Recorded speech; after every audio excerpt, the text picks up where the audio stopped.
Welcome back to Stuff About Tutorials. Today we are talking about how to create quiz post on YouTube. Why would you want to know how to create quiz post on YouTube? Well, maybe it is your first time using YouTube and not sure how to create a quiz post on YouTube.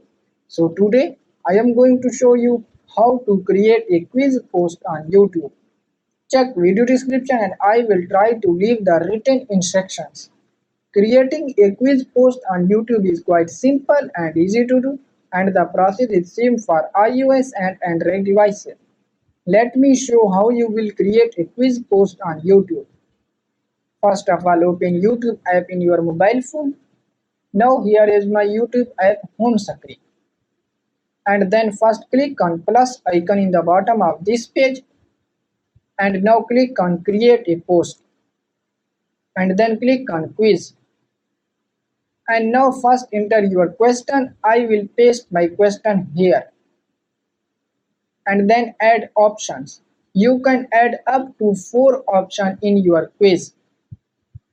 Now click on circle for right answer and then click on post, and your quiz has been posted. So there you go. If you were wondering how to create a quiz post on YouTube, that is the easiest way I know. If you know another way, please leave a comment below. Be sure to subscribe for more videos.